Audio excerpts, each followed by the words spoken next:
in the other situation that we're often talking about in Gaza, when there are strikes, there have been strikes that have hit hospitals, other facilities, universities. In those cases, and in some cases, U.S. weapons are actually involved in those strikes. But you've been pretty unable in a lot of those cases to say definitively what happened. Why the disparity there about your sort of information gathering? Rafah is completely destroyed, and people are dying. Israel is just grabbing land in the West Bank. It's really doing a lot of things. Would you be agreeable to any other state doing what Israel has done, let's say, in the past 48 hours, or the past 72 hours, or the past week, and so on, against Palestinians, whether in Gaza or in the West Bank? I mean, wouldn't you be outraged? I mean, we hear reports by Israeli soldiers themselves. They're saying they were killing children because they were bored. I know Kirby was asked about this a little bit, but more indirectly, the attack today, or the explosion at the hospital, the children's hospital. Could you say anything about that? I believe Zelensky has declared a day of mourning. The Russians are saying that they think that it was Ukrainian air defense systems. Are you sure that this was a Russian attack? And if so, do you have any comment on Yes, we are sure it was a Russian attack. We've seen Russia unleash another savage missile attack hitting civilians in Kyiv and other cities across Ukraine. We are seeing reports that at least 23 civilians were killed in Ukraine in these missiles attacks. Just to be clear, these are sites that serve no military purpose. They're not sheltering Ukrainian military assets. They're not sheltering members of the Ukrainian military. These are civilian infrastructure, pure and simple, that cannot, should not, must not be targets of military attacks. But once again, we've seen Putin deliberately attacking civilian infrastructure as part of his bloody war against Ukraine.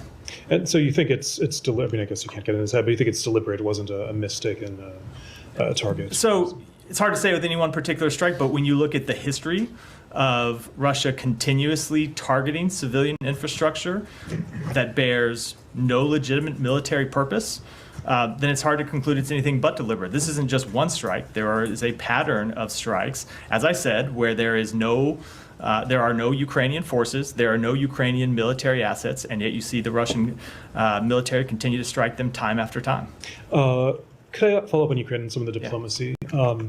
The Hungarian prime minister was recently in Kyiv and Moscow and Beijing. Do you find anything productive about this? What's your take on it? No, not at all. We find it concerning, in fact. Look, before he traveled to Russia, you did see the Hungarian prime minister travel to Ukraine. We thought that was an important thing for him to do. We thought that was a productive step. And we would welcome, of course, actual diplomacy with Russia to make it clear to Russia that they need to respect Ukraine's sovereignty, that they need to respect Ukraine's territorial integrity.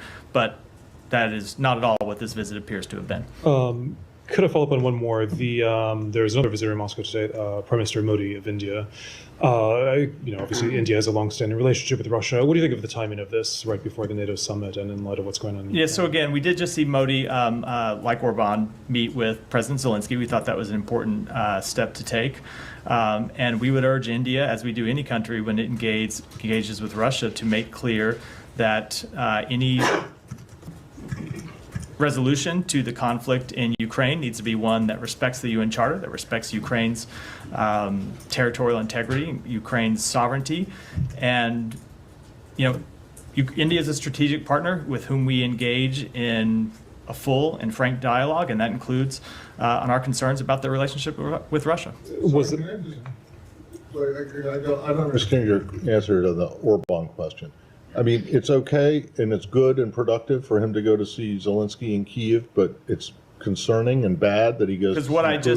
Is it only the timing? No. Because there are plenty of people who have been going. If you listen to the answer to my full answer, it's we welcome people engaging with Russia about the war in Ukraine if they make clear to Russia that Russia needs to respect Ukraine's territorial integrity and sovereignty. And that goes to the fact that there is a difference between Ukraine and Russia, and there's a difference between engaging with Ukraine and Russia because one side is the aggressor and one side's the victim. So, of course, we look at their engagement with those two countries differently. Well, yeah, but okay, so do you know for sure that he didn't?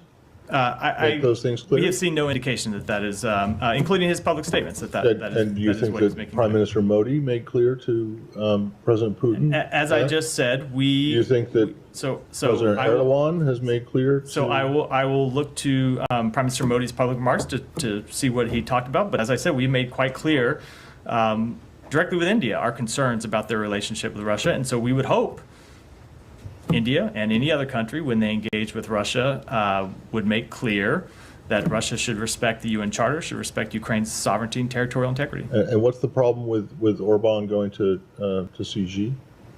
I wasn't asked about that. I was Well, asked about. I think I was you- asked about. I was asked You about. were asked about that. Oh, and you said it was I missed concerning. I missed that part of the question. No, I was. wasn't that part of your question? Yeah, I was asking. I didn't. I totally missed the sheep part I was talking about. So there's no. So you don't have a problem with. I him don't have any meeting Xi? comment. We understand that countries Okay. engage with China. We, as you know, Secretary Blinken has traveled to China twice now Yes. with President Xi. Just follow up briefly Yeah. on the Modi part of that. You said that that the U.S. has dialogue with India about concerns about the relationship with Russia. Were the concerns expressed prior to Modi's visit, and has there been any dialogue before that? We have long made clear those concerns. I mean, specifically about the trip to Moscow. I'm not aware of any conversations specifically about this trip in advance of the trip. Just while we're on the topic of Russia, are you expecting any other provocative actions from Russia this week, given the 75th anniversary of NATO, the gathering in Washington this week? You know, it's very hard to say because it's not like this strike against civilian infrastructure today came out of the blue. It's not like this is the first time that they have done this. So it's hard to know whether this strike was timed to the NATO summit or not, because we've seen strikes from Russia against civilian infrastructure that have killed scores of civilians in previous weeks. So I don't know how to answer that question other than that this fits a pattern that we have seen from Russia going back to the outset of this conflict. So I certainly expect that these sorts of strikes would continue. Whether or not they will come this week, whether or not they're related to the NATO summit, I think it's impossible to say. And any indication that there's plans for a change to their nuclear posture or their nuclear doctrine this week? No, we have seen no indications of that. Okay. And if we could just stick on NATO for a minute here. Kirby said, Ukraine is in NATO's future, or whatever way it was. And I wonder if it's still the position, though, of this administration that the war has to be over before Ukraine can join NATO. Otherwise, that would draw the entire alliance into the conflict. So I just don't want to get too much into the details of what Ukraine's membership in NATO will look like and what steps they have to take to get there. Today, in advance of significant new announcements being made in that regard over the course of this week. So I know that sounds a little bit like a punt, but in fact, it's because we will be making new announcements with respect to these very questions this week, and I don't think I should get ahead of them today. There are specific announcements you're going to make having to do with the timing of the war and when Ukraine will join NATO? About their bridge to NATO, and I don't want to talk about it any further before we can make those announcements, and you can all look at them, and then, of course, we'll be happy to take questions about them. Sure. and talk about them further. And then last question on NATO. On Wednesday night, there is the leader-level dinner that is being hosted by the president and the first lady. It starts at 6 p.m. Over the weekend, President Biden told governors who had gathered that he's not going to go to any events after 8 p.m., try and get some rest, given some of his challenges with his age. So is there a plan for the Secretary of State to stay if that event goes on longer past 8 p.m., or will the president stay on past 8 p.m.? So I won't speak to the president's schedule. I'll let the White House do that. But I would say with respect to his schedule, I think this NATO summit will look a lot like previous NATO summits where the president and other members of our government, the Secretary of State, but also the Secretary of Defense and other leaders in the government will have a full schedule of events starting in the morning and going through the evening. That includes bilateral meetings, includes multilateral meetings. The Secretary will participate in those. With respect to any one event, several days from now, I can't tell you what his participation will be at that dinner, and when it comes to the president, the White House can speak to that. Well, to be fair, the Vilnius summit, it was the secretary who went to that dinner instead of the president. Right, but with this one, I'm going to let the White House speak to what the president's exact schedule is. I just don't know here. Yeah. Just to follow up on the comments you gave about this strike in Kyiv in the hospital. Obviously, this has happened very quick, very only a few hours ago. Could you talk us through how you're able to come to those kind of solid conclusions about, this is a Russian attack.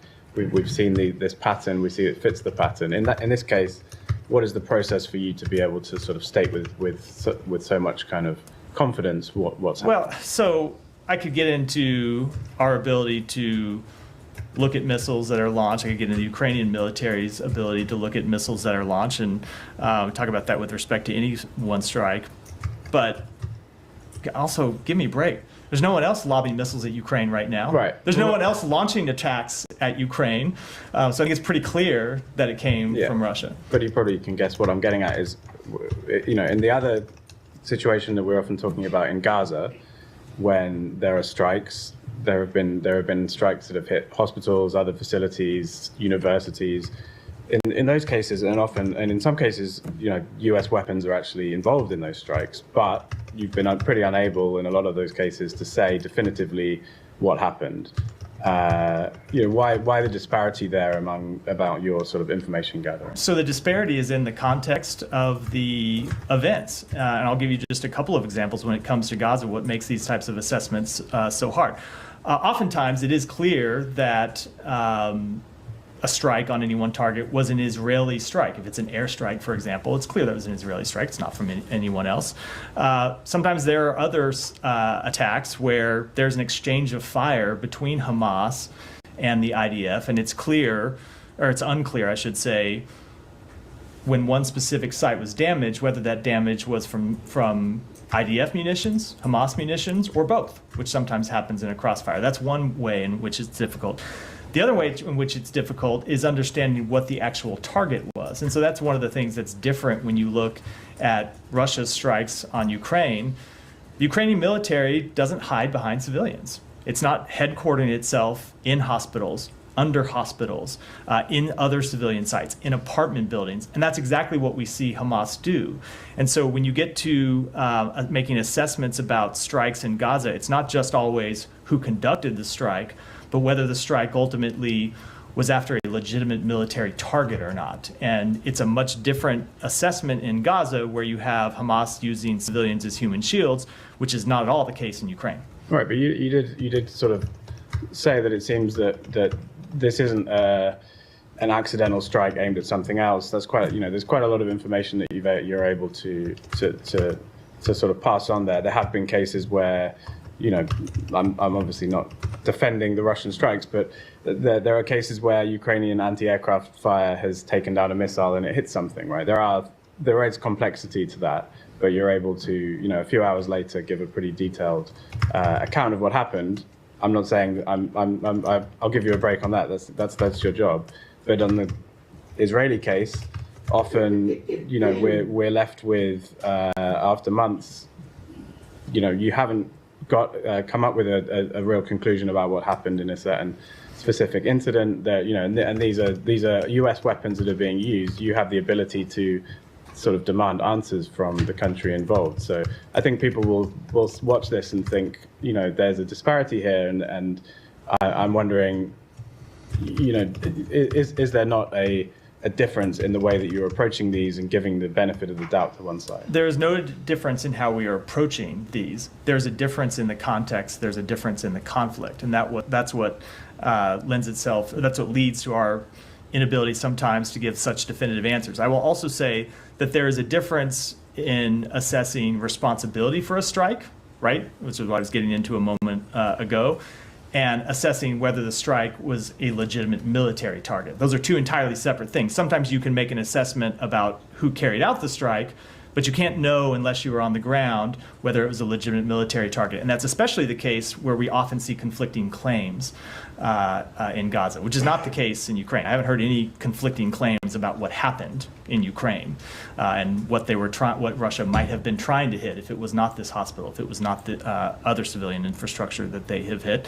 And I've seen no claims from Russia that there were legitimate military targets embedded in this civilian infrastructure. That is often the case in Gaza, where you get conflicting claims, where you have reports from the ground that there were no Hamas fighters there, and you have the IDF claiming that it took out a number of Hamas fighters.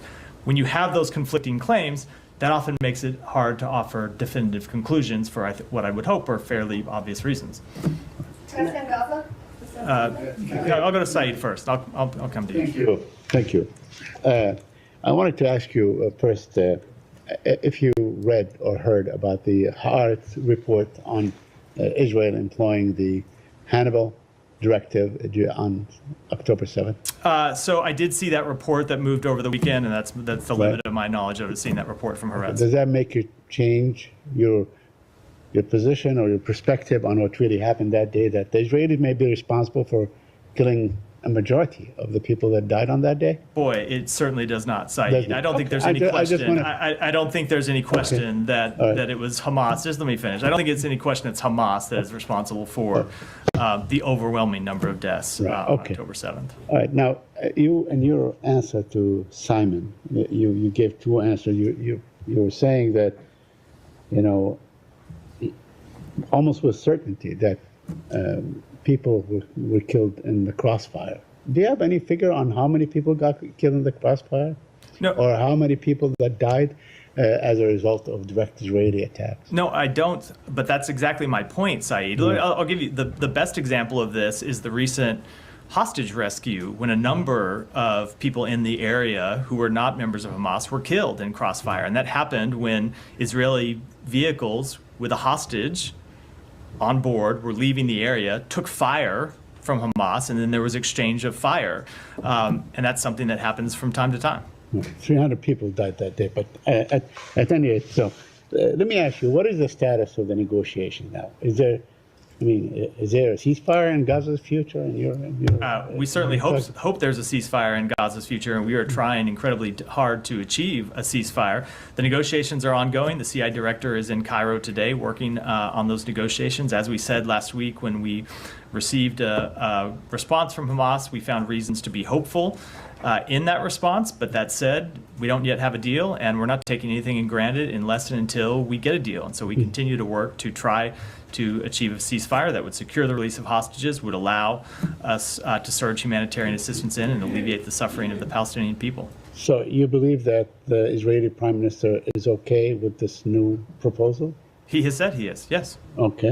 Let me just be correct. I want to make sure I'm not misunderstood. I don't mean that in that he has endorsed the proposal that has come back from Hamas.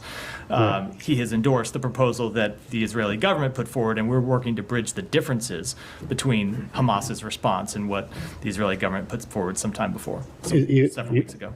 You think this is a bridge too far? I'm not going to negotiate on this in public. All right. Let me ask you a couple of things. We see Israel,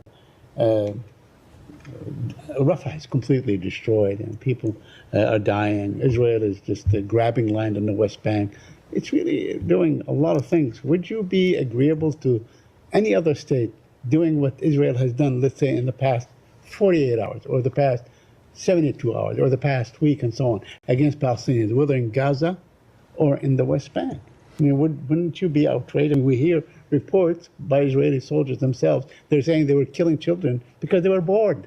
So out loud. Let me take those one at a time. When it comes to abuses by the IDF, we make very clear that we expect the IDF to have full accountability for any soldier that behaves inappropriately, that violates either IDF rules of engagement or the laws of war. And we have seen the IDF announce that they will take steps to impose such accountability, and we will be watching that very closely. When it comes to settlements, we have also made clear that we oppose the advancement of settlements in the West Bank. We think that they are both inconsistent with international law and that they are ultimately counterproductive to the realization of peace, which is in Israel's interest. And that includes urging Israeli officials to not take actions to fund outposts that have long been illegal under Israeli law. So we will continue to make that clear.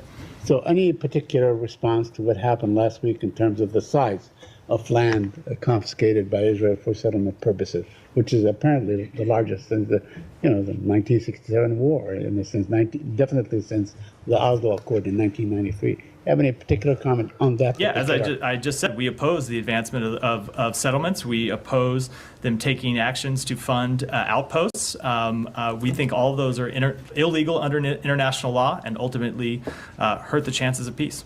Thank you. Can I just follow up on Yeah. the point that Saeed was making about ceasefire? Because there was a list of principles the Israeli Prime Minister, Mr. Netanyahu, his office issued yesterday on the ceasefire, one of which appeared to be a desire, or he said, insisting on resuming fighting until all the objectives of the war have been achieved. I mean, we know that one of his objectives is the complete destruction of Hamas, not just its military existence, but also its administrative governance capabilities and so on, which goes way beyond what the president announced in his May framework that was described as the Israeli proposal. So have you got any reaction to what he said yesterday? So I don't know that this will be a satisfying answer, but I think it's most productive to hold these negotiations in private, not in public. Yeah, but it wasn't. But the president made a very public announcement about. Just hold on. Just let me finish, Tom. I'm happy to answer the question. You can ask me a follow-up if you want. We think it is productive to have these conversations in private, not in public. Sometimes seeing the Israeli government make public statements. We've seen Hamas make public statements. We're going to hold the negotiations in private. And what has not changed is Israel is in its conversations with us saying that they are committed to the proposal that the president publicly outlined. The reason I was pushing back on that is it was a very public announcement by the president about, in some detail, about what should be in this proposal, and we have a very public announcement by the Israeli Prime Minister about what he believes. So this isn't, I'm not asking you to negotiate in public, I'm just asking for whether you believe this is a shift in the Israeli position, or is this something that Mr. Netanyahu is simply saying for We do public not reasons? believe that their substantive position has changed. They have consistently supported the proposal that they put forward several weeks ago that the president outlined So publicly. do you think he's saying this for domestic consumption and he doesn't actually mean it? I'm just not going to characterize it at all. On Gaza. Yeah, go ahead. I promise you. The United Nations warned of widespread starvation in Gaza all the way back in December. We've had aid organizations and relief groups who've said over and over again that Israel is using starvation as a tactic of war. You've had 12 US government employees who've resigned, and they accuse the US government of undeniable complicity in the starvation of Palestinians. Doctors we've spoken to at Al Jazeera have told us that they, in part, also blame the US government for the horrors that they are seeing. How do you respond to the allegations of complicity of the US government, and what more will it take for the US to stop Israeli military funding? So let me just take the humanitarian assistance piece first, because you raised that in the introduction to your question. So is the United States that has secured all of the major agreements to get more humanitarian assistance into Gaza, going back to the very early days, the first week after October 7th, when the secretary traveled to the region and the president traveled to Israel, and together convinced Israel to open Rafah crossing to allow humanitarian assistance in. It is the United States that worked to open Kerem Shalom to get humanitarian assistance in, to open Erez Gate in the north. It is the United States that has worked day and night in the region, in Washington, in other capitals around the world, to coordinate a humanitarian assistance effort to get food and water and medicine to the Palestinian people. It has not been enough. There are obstacles. Sometimes those are logistical obstacles coming from Israel. Sometimes those are the nature of moving humanitarian assistance around in an armed conflict. But when you look at what has actually happened, the sad truth is there is widespread food insecurity in Gaza, and we have worked to try and address that. But when you saw the IPC, the group that actually measures famine, come out and make assessments, they warned that famine was imminent. We worked hard to get gates open and get more humanitarian assistance in. In their last assessment, which came out after the time they predicted famine was going to occur, they came out and assessed that it had not yet happened, which is not at all to say that the conditions are good. Of course they're not. They remain dire for the population in Gaza. But we continue to work to get humanitarian assistance in, and will continue to do so. I cannot tell you the amount of work that the secretary has put into this, that the president has put into this, that others in the government have put into this, and will continue to put into it. And that's not to mention the ceasefire agreement that we are trying to broker which would allow a massive surge in humanitarian assistance and would allow humanitarian assistance to move more freely around Gaza. So when it comes to our policy for getting humanitarian assistance into Gaza and to the people who need it, we're not going to change one bit. We're going to continue. Oh, no, just let me finish. We're going to continue to work day and night to get humanitarian assistance and recognizing all the barriers, working to try to overcome them. And every time we do, something else pops up and we work to overcome that too. And that's what we're going to continue to do. So just to follow up on that, the latest IPC report actually says that 96% of the population of Gaza is facing acute food insecurity, which is what I just crisis said, level or absolute higher. dire. Yeah. So it's still very dire, and you've spoken about what the US has done, but the US also continues to be the biggest funder of Israeli military, and under US law, it is required that any country receiving military support must not obstruct the flow of humanitarian aid during war. And every major rights group, from the United Nations to Human Rights Watch, has said that Israel is using starvation as a tactic of war. Do you disagree with them? And are you, just sorry, one final question, are you not afraid of completely losing legitimacy?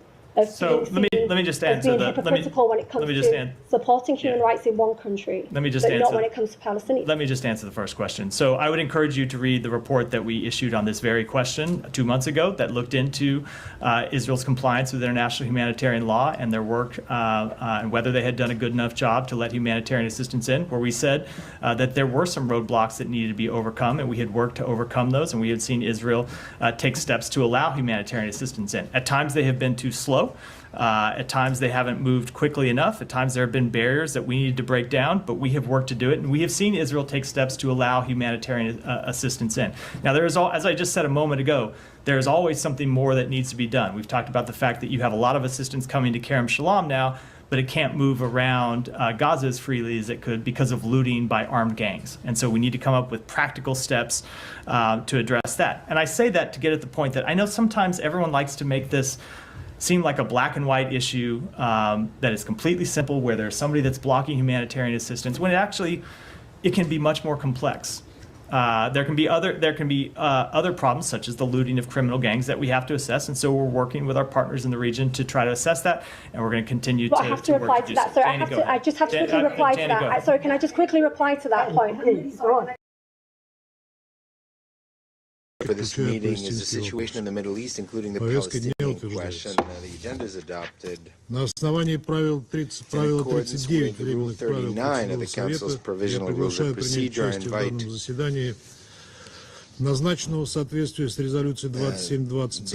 Senior Humanitarian and Reconstruction Coordinator for Gaza, pursuant to Security Council Resolution 2720, Madam Sigrid Kaag, to participate in this meeting. It is so decided.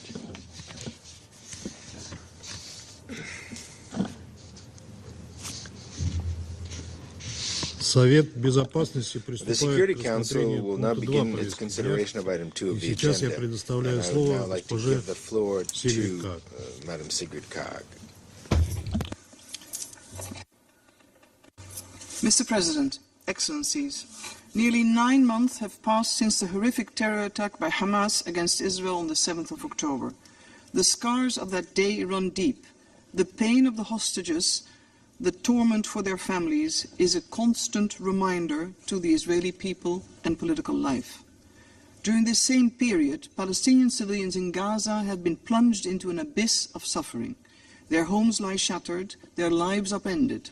The war has not merely created the most profound of humanitarian crises, it has unleashed a maelstrom of human misery.